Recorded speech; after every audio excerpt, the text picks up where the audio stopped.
Good evening and welcome. It's Tuesday, May 19th, 2026, and you are watching Last Week Today. We're a compilation of the most important stories of the week from both legacy and new media.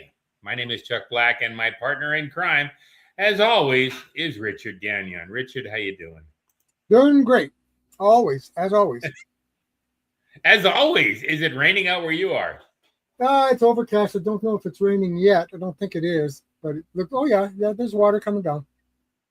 Oh dear, you're in BC. I'm always happy. I'm always envious. I take that back.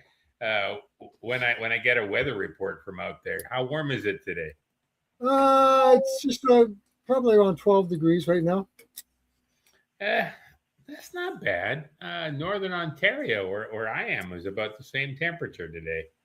Yeah, we're not experiencing a heat wave right now. Mm-hmm. But the long weekend was good. You do anything fun for the weekend? Well, the people were camping here. They experienced a little bit cooler weather than usual. Okay. Yeah. But that's okay. I hope that didn't turn them off Canada. No, they came from the islands, so it's even they get the same temperature there. We got a big show tonight. Lots of information, not quite so many words, but a couple of videos. Do you want to get started? Let's get going. Our top story tonight is the Canada-US-Mexico review. This is an upcoming review of the existing Canada-US-Mexico trade agreement, which is set to be a pivotal moment for North American trade relations. Now, the review process, which began 6 years ago in 2020, is scheduled to conclude in July 2026, but nobody really believes it's going to be. Now, the U.S. Trade Representative, a guy named Jameson Greer, has outlined several conditions that Canada must meet to ensure the continuation of what used to be called the Free Trade Act. First thing is something you and I discussed a long time ago, Richard, opening up Canada's dairy market to U.S. farmers. That is officially and publicly on the table right now. The second thing, officially and publicly necessary for the U.S. to buy on to an extension of the trade deal, is something Doug Ford will appreciate: ending provincial bans on U.S. liquor sales. Now, Greer emphasized that these changes are essential for the agreement's renewal and that the U.S. will not automatically extend CUSMA, the Canada-US-Mexico trade agreement, without addressing these specific, he called them structural issues. The Canadians are still comfortable, even with those parameters set. Primarily because Prime Minister Mark Carney has a majority government. He secured it in April by fair or foul means, but he's got it, and his negotiating position is strengthened. But I don't think Trump likes him, and the fundamental tensions remain. America is demanding market access to liquor sales and the dairy market, while the Canadians want to protect their domestic industries. These are two contrary viewpoints, aggressively negotiated by fairly smart negotiators, and the outcome will shape North American trade for the next half decade at least. Now, on the other hand, Prime Minister Mark Carney isn't just depending on the Americans. He made a high-profile appearance at the European Political Community Summit in Armenia earlier this week. He doubled down on his strategy to reduce Canada's economic dependence to the United States. Not much has come out of any of those 2 dozen or so trips that Carney has taken in the last year or so to talk about Canadian independence from the U.S., but he's still kicking the can. And since taking public office a year ago, Carney has positioned Canada as the most European of non-European countries. He's signed over 20 trade and security agreements with the EU and the various member nations, including something that everybody thinks is unprecedented. Canada's entry into the European Union's Security Action for Europe initiative.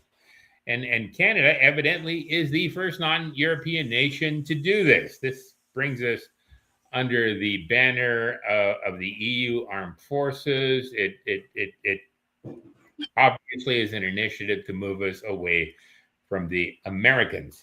Now, this diplomatic offensive from Canada towards the EU comes as U.S. President Donald Trump continues threatening to walk away the Canada-U.S.-Mexico trade deal. And he can do that legally in July 2026. Now, Carney's Liberal government is betting that deeper European integration can offset what this newspaper report calls American unpredictability. And there's a lot of polls showing that Canadians are reasonably enthusiastic for closer European ties, particularly Canadians, low information Canadians who watch CBC a lot. That's what I'll say. Now, there are things we need to know to assess what's going on. But both sides and Mexico, all three sides are playing their cards very close to their vest. We don't know what concrete economic benefits Canada has actually secured from these European agreements. Carney may have gotten nothing but photo ops. We also don't know how Canadian businesses are adapting to the pivot away from the U.S. markets. Keep in mind, 90% of our business generally goes to the U.S., and Canadian business is set up specifically to do this, to go north and south, rather than way over to Europe or way over to China. And finally, none of us even know any sort of realistic timeline for reducing U.S. trade dependence. So much of what Carney has been doing over the last year or so has been bluff and bluster. Richard, do you think the trade agreement is more of that? Yeah, I don't really care about Kuzma. I mean, it serves no useful purpose, really. It creates a lot of paperwork for Ottawa and Washington. It keeps bureaucrats in power, and I'm going to say this from a practical perspective, it follows the north-south roads. It follows the north-south trade routes. It's a natural trading partnership. We have to go out of our way to send stuff to China and back. Oh, yeah, of course. Yeah. But the thing is, though, is that Trump doesn't want that to happen. No, he doesn't. So why bother fighting him? So you agree with carnage? Well, that's just that Trump do what he wants to do, and we'll do our trading going east-west instead. Maybe. But the biggest thing in trading is the interprovincial trading. We got to make sure that we have no roadblocks between the provinces. And no paperwork. We have so much paperwork. We have more trade barriers. I have more trade barriers selling stuff to you than I have trade barriers selling to Florida. Yep. And I find that to be particularly odd. Carney has been trying to deal with that for the last year. Exactly. Yeah, we need to get rid of the interprovincial trade barriers. Yes. And then, of course, that'll open up the east-west a lot better too. You've also said more than. Oh, you go. We won't have to deal with as much paperwork going to Europe and to China if we're going east-west. Yeah, I think that's fair. Although I would argue that the European Union in particular has swallowed Europe in paperwork, negotiating quality control over French cheese, all by itself strikes me as a difficult problem. Yeah, we did the cheese story the other day there. Pfizer basically manufactures all the cheese in the States. They have, and they want to put their dairy products up here, not when they're putting their crap into that. I checked. Pfizer also does a whole bunch of the ruminants. Is that what they call it? Revenants? Something like that. In Canadian cheese as well. So we could be full of chemicals and not know it. Okay. Yeah. I can usually tell by a higher quality cheese that it's not using anything that's crap. One of the things is I don't buy the orange cheddar cheese because I don't know of any orange milk coming out of cows. So I always buy the white old cheddar. I like old cheddar as well. I'm not sure if that's making me healthier or not, but I seem to be hale and hearty so far, and so do you. Yeah. Any more comments about U.S., Canadian, Mexican trade, or shall we go on to the next piece? We got a lot to cover. Might as well go on to the next piece. We have acres of stuff to cover tonight. I have no idea why I remember like 2-3 years ago, it was easy to cover the most important stories in an hour once a week. Now it's like there's so much going on. There's so much we have to leave out. Yep. But not this story. This story I think is more kabuki theater, especially given what we're going to talk about for our second last piece tonight. But it's worth noting that also in the news this week, Canadian Prime Minister Mark Carney and Alberta Premier Danielle Smith have signed an agreement raising Alberta's industrial carbon price to $130 a ton by 2040. I checked, that's a little bit less than the rest of Canada. And both leaders have committed to fast-track approvals for a new crude oil pipeline from Alberta to the BC coast for Asian export markets. So it looks like Alberta's finally going to get its pipeline, except for the paperwork. We've talked to the paperwork before. Alberta must submit an official proposal by July 1st. Ottawa aims to designate. It doesn't promise to do. It said we will try a project in this area. They're going to call it a project in the national interest, and they're going to try and have the paperwork done by October 2026. And they're hoping potential construction will start as early as September 2027. I noticed that October 2026 is about the time the separation referendum in Alberta is supposed to happen. I believe that is entirely coincidence. So the point I'm trying to make is that nothing has been done yet, but everyone expects something to happen eventually. Maybe. They're very decisive about this. One of the people who expects something bad to happen is BC Premier David Eby, who has expressed displeasure over the perceived bypassing of provincial, mostly his concerns, and as outlined in the May 16th, 2026 Global News on YouTube post, BC First Nations and Premier oppose Carney-Smith pipeline deal. The BC Premier has found a number of allies. Here we go. A deal to clear the way for a new pipeline may bridge the long-standing ideological divide between two governments, but other players are prepared to fight it. The most likely routes for a new pipeline from Alberta to the BC coast are along the existing Trans Mountain pipeline corridor, which Ottawa seems to favor, or a shorter northern route that Alberta prefers.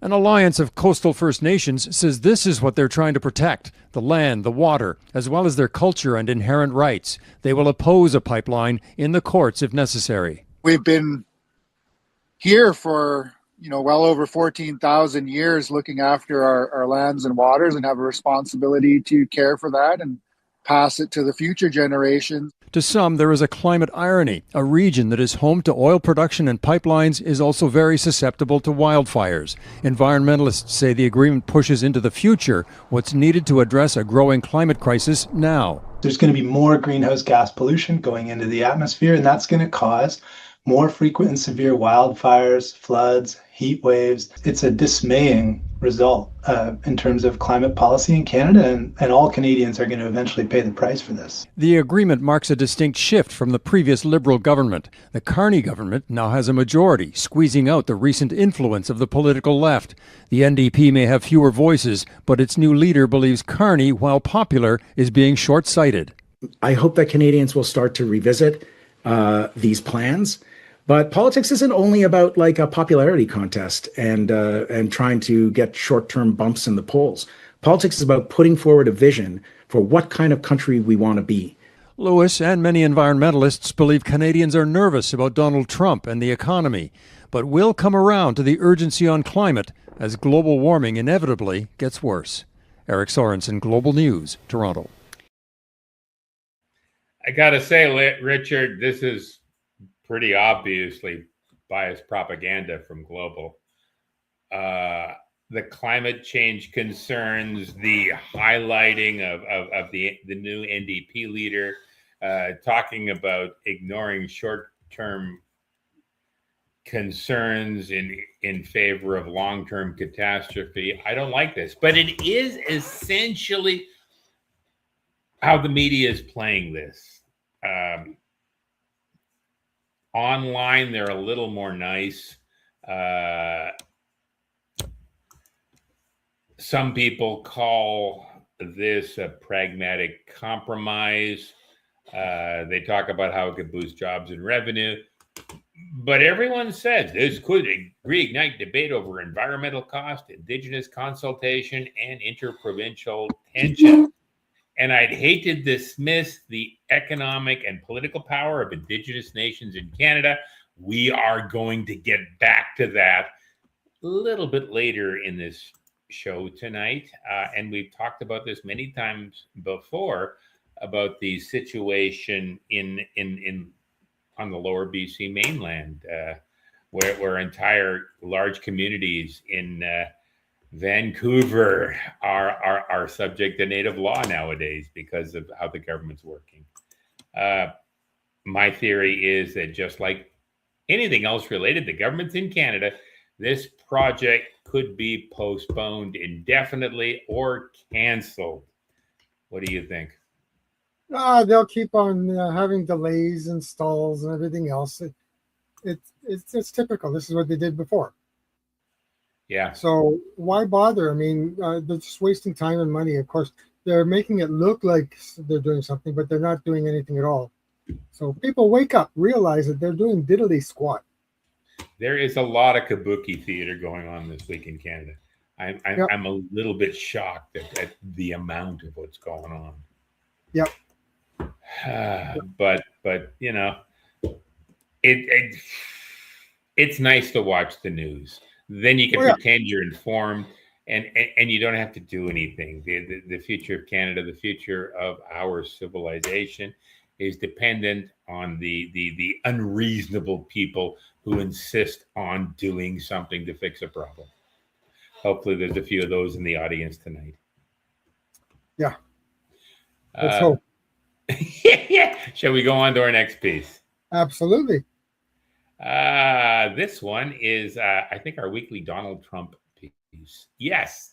U.S. President Donald Trump met with Chinese President Xi Jinping at a high-stakes summit covering trade, Taiwan, technology, and the Iran war in China this week, May 14th and 15th.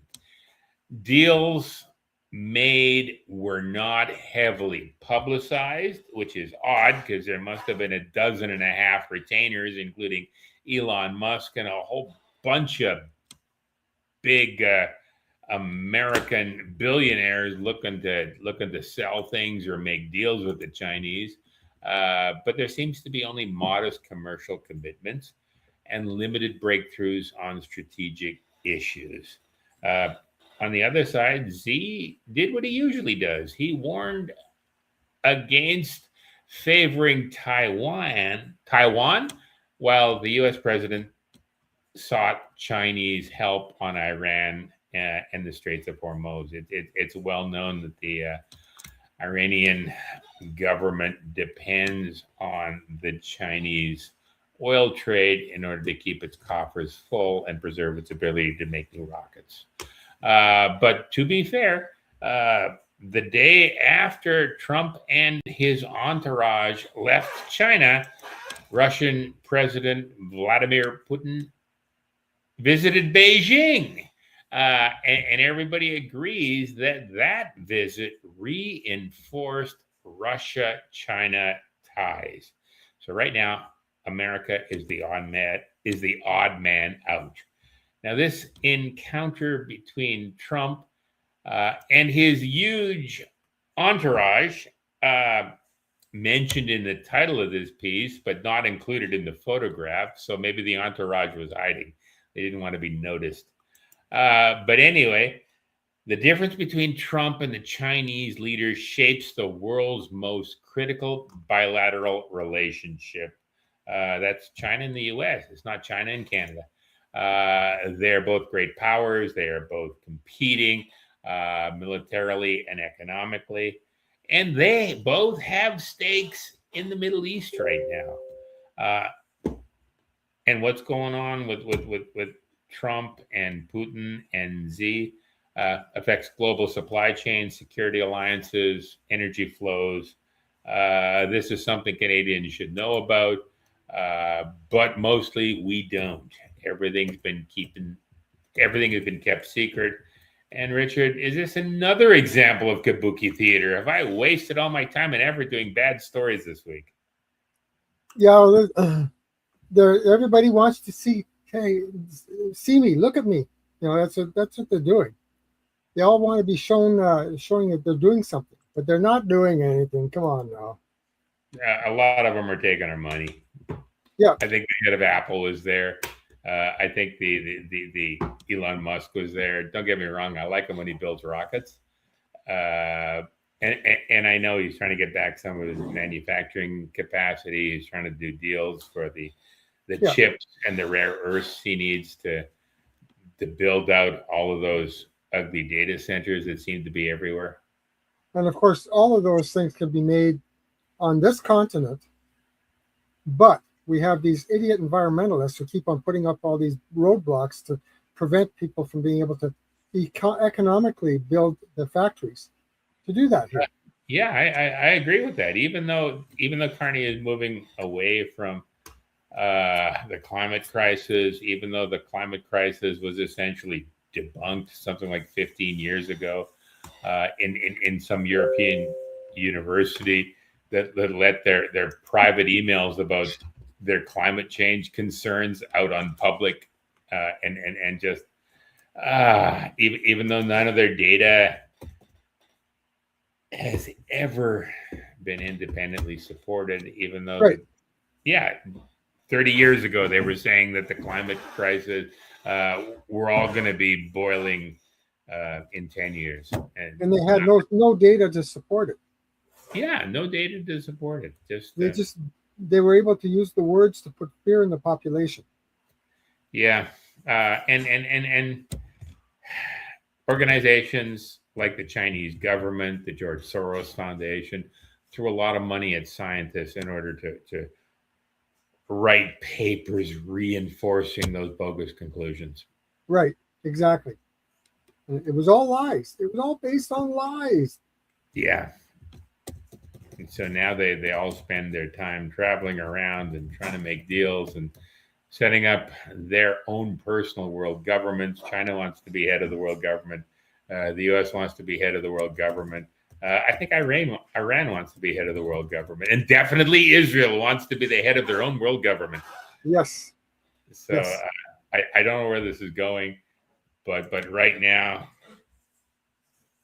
I think this story will be something nobody remembers in 6 months. That's right. That'll be it. Now, I would like to go on to a story that I think people might actually remember in a couple of months. And this story is in London. And according to London police estimates, which are notoriously low,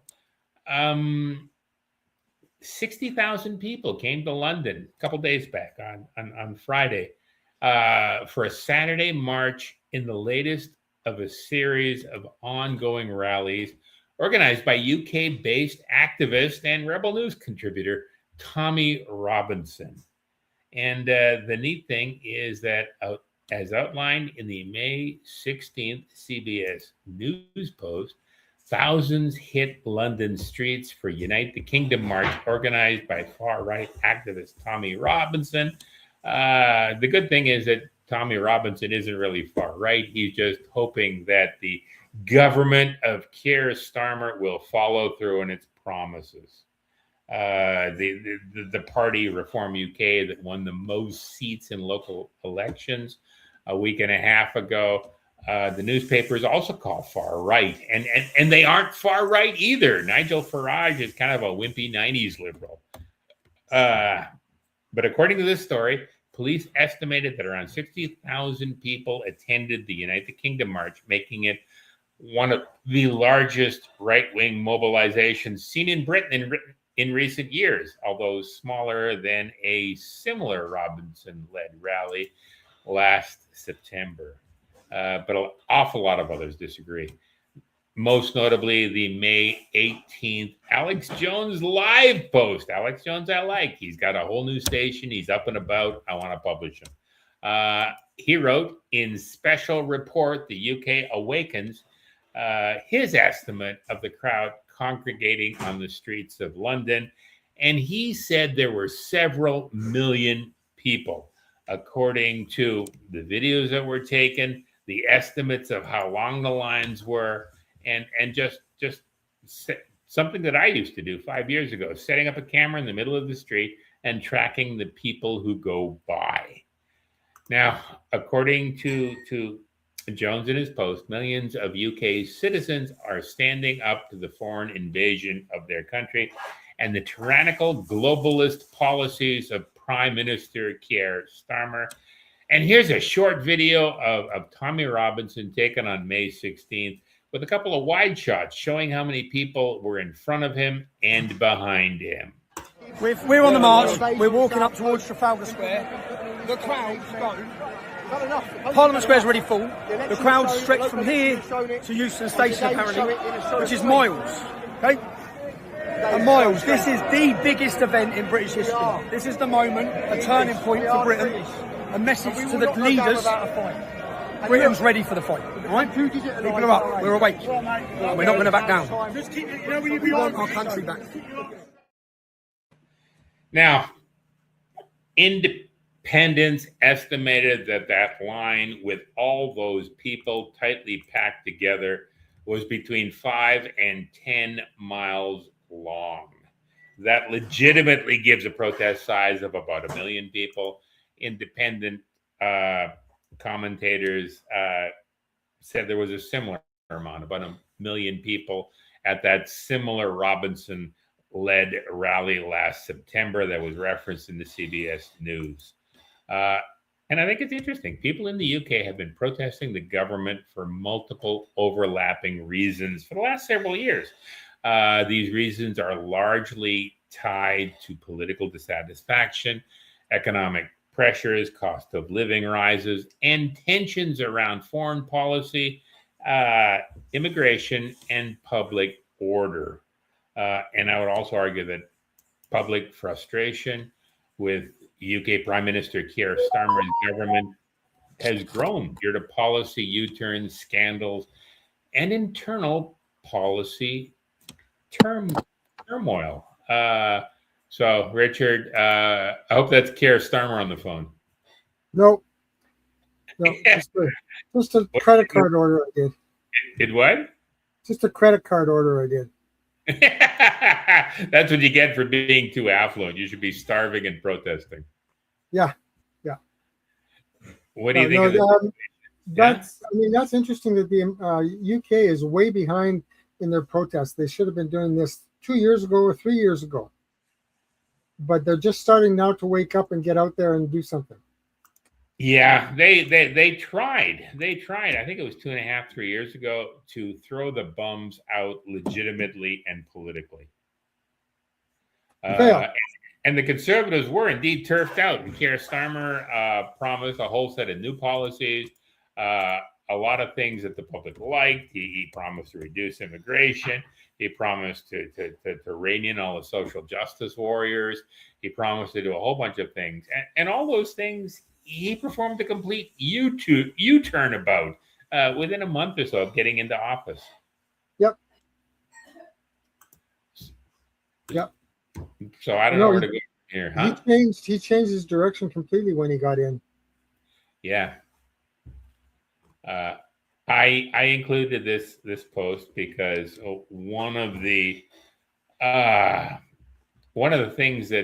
inspirations for people like Tommy Robinson was the 2022 Canadian trucker convoy, and I would say that now that the courts are starting to see the government malfeasance and chastise the Trudeau Liberals for their pretty obvious overreach, unless Carney starts to smarten up and actually do things, I'm thinking we should start protesting in the streets again. Oh, yeah. And I can see that happening very quickly. We're not going to waste time in Canada.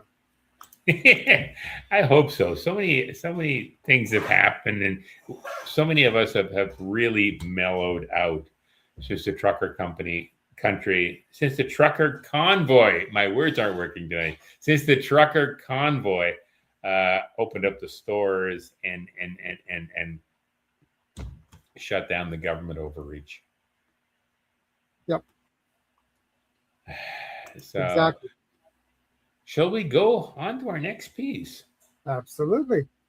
Here is something that causes me much concern. We've talked about the Department of National Defense before. We've talked about how the Americans are pressuring all their so-called allies to spend more money on their local defense. I sort of think Canada is pretending that they do spend more money, but I've seen documentations that a lot of the additional funding going into the Canadian Armed Forces are for really important things, like making sure there are tampons in the men's washroom. And making sure we're all appropriately trained. Maybe we can throw the tampons at people who attack us. Who knows? Use them for silencers. Yeah, but this is one thing that concerns me a little bit. Canada's Department of National Defense has announced that the legendary Snowbirds, Canada's Air Demonstration Squadron, grounded indefinitely following the conclusion of the 2026 flying season. Now, every air show I've ever gone to in Canada has the Snowbirds. They're known all around the world for their precision flying. They're perceived of as being a PR asset. They're perceived of as being a way to recruit young people into the armed forces. But as outlined in the May 19th, 2026 CBC News post, Snowbirds to be grounded following 2026 season until new aircraft arrive. The pause is mandatory, absolutely essential, and caused by aging fleets and strict safety protocols that the Snowbirds can no longer achieve. Replacement aircraft are not projected to arrive before the early 2030s. And way back a long time ago, I did some stories on Canada's military helicopter replacement. And the joke at the CNE every fall was that they had the same old 50-year-old helicopter as last year, but next year for sure they'll get a new helicopter. And To me, this announcement leaves a gaping hole in Canada's cultural and military heritage. There's no definitive timeline for replacement planes or no exact count of the replacement jets. Just a suggestion that the Canadian military is going the way of the dodo. Richard? Yeah, I agree with that. And they're going to those planes that they're flying right now, they're probably going to sell them to another country as military planes. Maybe, but what are they? They're Tudors, aren't they? They're like 40 years old. Yep, they're old ones. They're good training planes. Yep, and they're immaculately maintained. Yep. But I don't know. It's like explaining to the public that the Mounties will no longer ride horses or wear their hats. Yeah, exactly. Yeah. Yeah, the horses are getting old, so they can't be riding them anymore. We don't have the budget to get any new horses. Yeah, and exactly. The hay, do you know how much hay costs? Oh yeah, I picked up 2 bales this weekend. They were $15 each. Oh wow. Yeah. I don't know. I think the government's running out of money. They're I don't know. We've talked about that in the past. While the Carney Liberals insist that things are getting better and there are policies and procedures on paper and in place that will improve everybody's life at some indefinite time of the future, nothing's happened in the first year of his rule.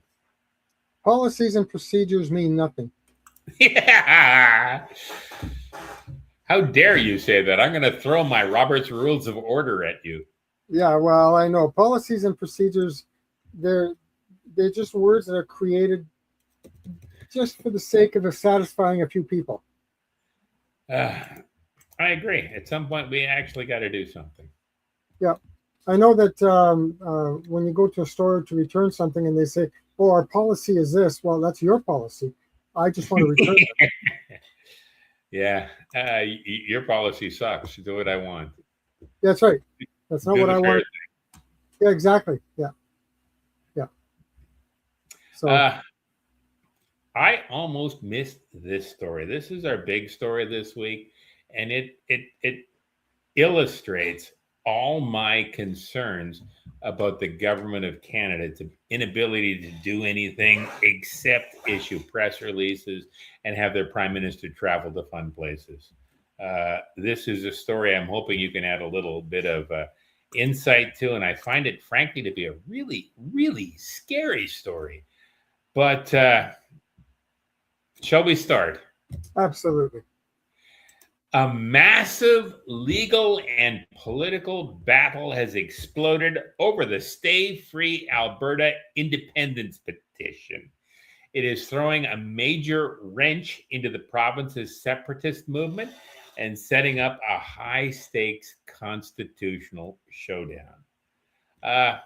Here's the breakdown of what's happening and where things stand. And that, to me, is really scary. It relates to a whole bunch of stuff we've been talking about for the last couple of months. On May 4th, the separatist group Stay Free Alberta, led by a gentleman named Mitch Silvestri, triumphantly delivered 7 trucks carrying 300,000 signatures and a bit. He took those to Elections Canada, and under the province's newly amended Citizen Initiative Act, Silvestri and company only needed 178,000 verified signatures to force the provincial government to consider putting an independence referendum on the ballot. It was expected to happen in October 2026, which is probably why Mark Carney offered Alberta a pipeline, at least the paperwork done for a pipeline. But then after May 4th, everything kind of went to hell in a handbasket.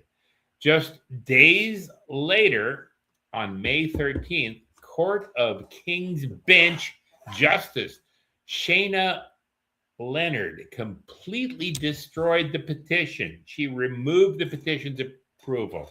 Her ruling stemmed from a legal challenge brought forward by several First Nations, including the Athabasca Chippewayan First Nations, the Blood Tribe, the Plakani Nation, and the Siska First Nations, all of whom objected to the referendum in Alberta, and Justice Leonard agreed with them. She ruled on three major grounds. First, she ruled that because an Alberta succession would inherently impact Treaties 7 and 8, which predate the creation of Alberta itself, the provincial government, as a representative of the Crown, had a constitutional duty to consult with First Nations before ever letting a process like the petition move forward. Now, the judge also found that the chief electoral officer in Alberta erred in a point of law by approving the petition. Judge Leonard noted that the chief electoral officer of Alberta failed to consider a previous court ruling that established separation as a violation of Indigenous treaty rights.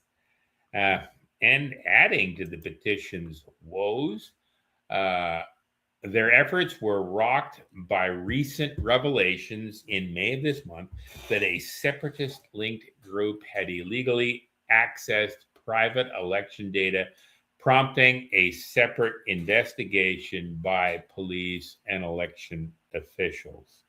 Now, the ruling has drawn fierce lines across the province. Alberta Premier Danielle Smith called the judge's ruling anti-democratic and an overreach. She argues that a citizen-led petition should not trigger a duty to consult with the Native communities. Now, Stay Free Alberta's general counsel, a person named Jeremy Rath, argued that a referendum is mere political expression and doesn't directly alter the Constitution or violate Native rights. And on May 17th, Stay Free Alberta formally filed an appeal. So this is going to a higher court. They're applying for an immediate stay on the decision to force Elections Alberta to start counting the signatures. In essence, Stay Free Alberta wants the process to move forward until a decision is made, and the Native communities that brought the petition to the court are arguing that everything should stop, even if an appeal has been made. Now, this is kind of a scary universe we live in. Premier Smith is even hinting that her government is reviewing all legal options, including a broader interpretation of the notwithstanding clause to save the citizen initiative law. And Indigenous leaders, as they should, have celebrated the ruling as a monumental win for treaty rights. Athabasca Chippewayan First Nation Chief Alan Adams stated, "The court has spoken, and so have the First Nations, declaring that this should officially close the current chapter on an independence referendum." But it doesn't matter what Chief Adam says. This case is going to a higher court. All of which brings me back to an earlier comment about how Alberta had just approved a pipeline for Alberta and promised to have the paperwork done by October. Richard, is that a coincidence or what? Oh, of course, it sounds like a coincidence, but there's completely different underlying story, which hasn't even been addressed yet. It was addressed a while back. Yes. The Indians have no say in this. They have the Indians seem to zero. have political power. Yeah, they seem to have a lot of political power. They can decide housing prices. They can decide who owns most of downtown BC. Now they can decide what people in Alberta can do. I find this most problematic. They seem to have veto power. No, they want to look like they have veto powers. They don't. They have no powers. And there was a story earlier this year with regards to the Indians trying to override this. They have absolutely zero jurisdiction in this area. Zero. They're trying to put themselves into the jurisdiction, but they have none. I would argue that they seem to be getting treaties and winning court cases. Yeah, they may seem that way, but they're out of their jurisdiction. They're completely out of it. Mm-hmm. So they have no say in what goes on with the people of Alberta. What do you think is going to happen with this appeal? This is going to play out. They're going to keep on dumping more and more money into the courts. The judges are going to be having work for a long time. The prosecutors and everybody else are going to be making a ton of money off of this. And yet the people of Alberta aren't wise to that. Do you think the referendum will go ahead? I think it will. And I think they'll count all of those signatures because they have to. That's their obligation. That's their requirement. So they're going to have to complete the process on all sides. But the Indians are going to try and stop it. They are. They're going to appeal maybe all the way to the Supreme Court.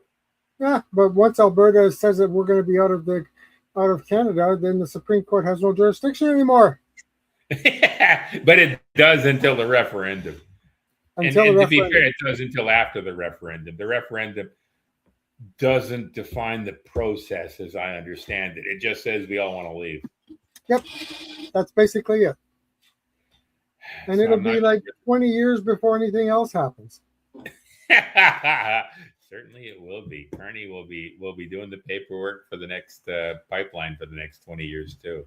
Yeah. One more piece. Two more pieces. I'm sorry. My apologies. Okay. Give it to the Americans. They sometimes do something. They seem to have sent a message earlier today. The U.S. government has paused a long-standing Canadian military advisory board containing Canada, claiming Canada has failed to make credible progress on its defense commitments. As outlined in the May 19th Global News Post, Carney says not to overplay the importance of paused U.S. military board. Canada's prime minister is downplaying the importance of the American decision. Carney also stated that Canada will be cooperating with other partners and diversifying our defense cooperation by running like a baby towards the European Union and begging them to protect us. Now, the Americans are a little more subtle in this. In a post on social media, U.S. Undersecretary of Defense Eldridge Colby said his department is pausing something called the Permanent Joint Board on Defense to reassess how this forum benefits shared North American defense. Now, the board was established in 1940, so it's like, 85 years old. And it is an advisory forum only for U.S.-Canadian bilateral defense cooperation. So maybe it isn't worth anything. We don't want to talk with the Americans anymore. We want to make friends with the EU. But according to the May 18th, 2020 26 Global News Report under the title. There's that same picture of Carney again. U.S. says it's pausing long-standing military board with Canada. Colby is quoted as saying the United States can no longer avoid the gaps between rhetoric and reality. In the past, where he shared a link to a transcript of Prime Minister Mark Carney's speech in front of the World Economic Forum in Davos in January, where he said the world has changed and the U.S. is no longer in charge. So there are consequences for even little things like talk. Richard? Yep, always is. Yeah, and the U.S. and actually, I'm starting to, Trump basically is re-implementing the protectionist systems that existed prior to the World War I. Yeah, I think you're probably right. Yeah, and he's been working hard to get that. So that basically he's trying to alienate all of these countries that have been trying to control how the U.S. runs. He's basically taking over the reins and kicking out those idiots. So anything that happens down there is a good thing, I have to admit. Even though most people will say, "What, are you an idiot for saying that?" Well, no, actually I'm not. We need to have the entire world completely decimated as far as the controls that have been implemented by the Rothschilds and the Rockefellers, the elite, the family 13, the group of 300. All of those things that have been implemented over the years, all of those have to be completely destroyed. Now, people are going to say, well, that means the entire civilians are going to be in charge. Yeah, well, of course, they're going to be the people in charge, not the elite. So, and of course, people are going to say, well, some people aren't going to know what to do. They'll learn. I agree with you. I personally don't want to get close to the EU. The EU has an elected representative government with almost no power. All the legislation is passed and approved by smaller committees of unelected EU bureaucrats. Yeah. And that's been known for years and years, and we've even talked about that in this program. I'm not sure I want to be with the EU, and I'm definitely not sure I want to be a puppet of China. And there's an awful lot of public and private evidence suggesting that Canada, the Canadian government, is moving in one direction or another. Yeah, we can't have it. The way that they're trying right now is not going to work. We need to have a better path to get to the United Federation of Planets and start that, where everybody's cooperative. I agree. And I didn't have time to put it in tonight, but I'm very concerned about the preponderance of AI server farms, particularly in the U.S. The Americans are driving this. And there's only one real reason to build one of those things, and that's to track and trace every action of every person in the world. And so I don't think the Americans are perfect in this way as well. I wish there was another way going forward. Or I wish Trump gets his common sense back. He's done a lot of things over the last 6 months that I didn't particularly like. And I'm hoping for the best, but I don't like the position the Canadian government is pushing us into. Yeah, no, the Carney doesn't know what he's doing. So Carnage doesn't know what he's doing. I know a lot of conservatives who will agree with you. I also know a lot of low information liberal voters who will disagree with you, but will be unable to provide specifics. Of course. One more piece tonight. We're my error. We actually are talking about data center agenda. Yeah. Richard, you queued this one up. I found this story and I thought this is rather interesting. Maybe it will shed a little bit of light on those people who are not quite sure as to what data centers are all about. And we can talk a little bit more after this piece. Here we go. The May 16th, Mongo Minds on BitChute Post, data center agenda. So you know all these data centers that keep going up all over the place? Those are connected to 6G and the robots. That's why they're pushing that stuff so hard. People are wondering why they keep pushing these AI data centers so much. AI data center, you got to look this up. It's called AI Iran, okay? And what are we in right now? What war are we in right now? Iran's war, right? Well, there, if you look up, it's called AI Iran. That is the connection to 6G, and that is the connection to the data centers, and that is what they're going to do next. So when they're pushing these data centers, people need to push back against this stuff, because that is the Terminator coming into real life. This is why they're trying to put the data centers in each state right there. Each state has these data centers, because when they roll out these robots, these drones, these robot things that try to move around and whatever else they do, that is the connection to that. And I was going through it and I was like, wait a minute. So they're distracting people with the war, right? While they roll out the technology with the exact same name. Think about that. That's what they do. Every single time, they always cover things up. They always, whatever the word is right here, they will put out something like a song or a music video or something like that to get rid of that name.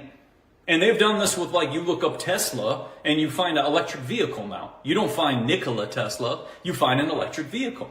So they do these things to get rid of one thing so you don't look that up. And then now you switch it over here. So that is the 6G push. And the 6G is crazy when it comes to it. Yeah. So who is this guy? You've referenced him before. I don't know who he is. But every time I try to validate what the guy's saying, it's validated. He says good stuff. But he does. He does. Yeah. And his, of course, there's a lot of stuff about the data centers that people don't quite hear about. You're hearing the nasty stuff here in Alberta that it chews up all the water. Yes. Okay.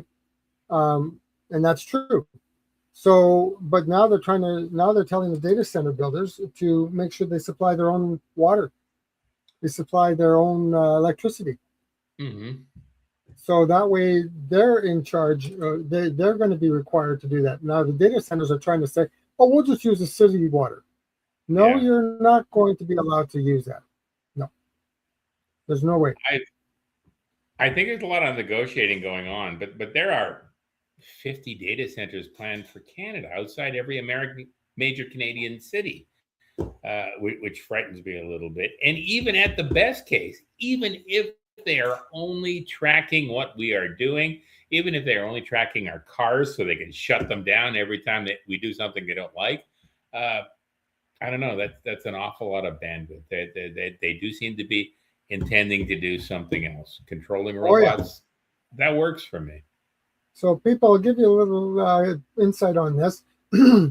Whenever they're talking about 6G or the control, that's a lot of radio frequencies. If you're one of those that says, no, we don't want this Wi-Fi, we don't want this all this stuff to happen, well, then you've got to basically stand up and say no to data centers, because that's what they're going to be doing. A lot of radio frequencies that are going to be dumped out onto you. So if you're scared of it, then you're going to want to stand up and shut down the data centers now. Or not even if you're scared of it. My understanding is that anywhere from 2 to 5% of the populace is very sensitive to these things. They get headaches, they get buzzing in their ears. It affects their sleep. This stuff is something we have to take a look at. This is something we need some conscious control over. I know that most of these data centers have blossomed all across the country without any input on our point. There's been no public debate. There's been no public hearings. They just show up. Yeah, and then of course the other thing is those data centers are full of computers. Yeah, hot computers. So. Computers, servers, storage facilities, and these things affect the area. around the buildings. I've heard that most of these server farms are something like 50 or 100 acres wide. That to me, I think that's almost bigger than the Pentagon. And Yep. For a half a mile around them, it's supposed to change the temperature. What happened to the climate change activists? We're putting up 100 buildings that are changing the temperature by several degrees in their immediate area. You haven't heard too much about the climate change aspect of things for a while because they're now running a lot of diesel generators to run those data centers. Oh dear. So go figure that generators. I heard a story about a data center in Oregon that had a contract to get all of its energy from the local power utility. And the power utility just came out with a press release saying that in order to fulfill their contract with the local data center, they won't be able to provide electricity to any of the locals in the region after, I think it was December 2027. Of course. So I don't want to live in a world where data centers are more important than me. I like my computer. I like the connectivity. I don't like the idea of being irradiated like I'm in a microwave. And I think these are things we should look at in a little more closely in the future. And I got to find out more about that guy you keep referencing. He seems to he seems to have his pulse. His name is Matt, and he's got a Telegram channel called Cultivate Elevate. Okay. He's all over Telegram. People are always using his stories. He seems very knowledgeable, or at least the ones you pick. Yeah, I keep on putting a caveat on there. Technically, he's not competent. Okay. Understand the concept of LEDs. Okay. He says all LEDs are bad. No. It's only certain light from some of the LEDs that can be bad. And that makes sense. Some light is good for us. Some light is bad for us. And and he also talks badly about Wi-Fi. What does he think about Wi-Fi? I mean, I'm fine with it, but the thing is that he says it's destroying people's minds. Maybe there are some days when I think my mind is being destroyed. No, I mean he doesn't do full research on it. Okay. I do agree with them about doing wired internet in your home instead of wireless. However, because I that's what I had when I was living in Calgary. I had wired the house completely. Yeah. And I had switches and everything throughout the house that I could just plug in, and away I went. And then, of course, the guests, when they came, they still had Wi-Fi. That's not bad. Marianne and I have wired here, and it works as it helps. We get a better signal with a wired internet. Yes, absolutely. You get, but don't forget, at some point in time, it's still going through radio waves. Yes. No, I understand that. There's less, but you don't. It doesn't disappear. No, exactly. Any more before winding up? No, I think that's it. This is the last show for 3 weeks of this one. We're taking time off. I've taken a day job in the corporate maw. And I will get back to everybody. A lot of what I'll be doing is marketing tools and tricks I learned about while doing this show. So in some ways, the last 2 years have been highly beneficial, but I like doing the show. And after 2 weeks to catch up with the new job, I want to come back. I want to do this. I like your company. We will continue to do Roasting the Press, the media criticism and the political propaganda show. We will keep doing that for the 2 weeks because that's an easier show to produce. And we'll be back in 3 weeks with another edition of this one right here. As for yourself, what are your plans for the next couple of weeks? Well, tomorrow's my day off. Thursday, Friday, I'll be doing my shows. I'll be doing one long show on Thursday and 7 or 8 shorter ones on Friday. starting at 7:30 in the morning. And then next Sunday we'll be back. I'll have a show used for roasting the press next Sunday. Yes. Oh gosh, you start early in the morning, 7:30 a.m. Pacific time, Monday, Tuesday, Thursday, and Friday. Yeah, I'm up at about 4 o'clock in the morning anyways. You have more stamina than me, man. Yeah, but I have to catch up on whatever news might have occurred too. So. Yeah, I try to get up. I wake everybody up and they hate me here. Yeah, Marianne and the kitty hate me if I get them up too early. Okay. Well, Rocky's the one who's in my face going, no! No! At 4 a.m. He gets up. He gets up and wakes me. Yeah, that's what he does. So usually I look at him and I'll go meow back, and then I go back to sleep, and he'll go away for a while, but then he'll come back. That's why we have pets. They keep us human. Yeah. As for Freedom Forum, we normally record every Tuesday night,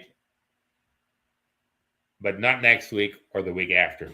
And we do it on a variety of internet platforms, including the one you're watching. I almost got confused there. We're taking 2 weeks off from last week today. But for tonight, we will publish the show tomorrow with notes on our Substack page at chuckblack.substack.com. And most of our stories slide behind a paywall after a month online. So if you'd like to maintain access, the easiest thing to do is to sign up for a monthly subscription. $20 a month, $160 per year. It entitles you to access archive posts, anything over a month old. Plus includes lots of in-depth stuff not covered in our regular stories. And maybe if we get enough of these, maybe I don't have to go back into the corporate maw. Don't get me wrong. I like socializing with people, but you know, it's a possibility here. My name is Chuck Black. I directed the show using StreamYards, which we mostly recommend, but only if you sign up using Richard's or my link. You get a little bonus out of this at the end of each month to help defray some of our costs. Now, the show notes will be up on Substack sometime tomorrow, and we'll be back, I believe it's 3 weeks from tonight, Tuesday at 8 p.m. with another episode of Last Week Today. We will also be back every Sunday, next Sunday. I think that's 5 days from now, for another edition of Roasting the Press at 5:30 p.m. Eastern Time. Richard, did I forget anything? I think I did tonight. No, it's okay. I think the people caught what we did. So fair enough. It's been a long week. I'm tired. I look forward to seeing you next Sunday at 5:30 p.m. Eastern Time. And I look forward to seeing our audience. Good night, everybody.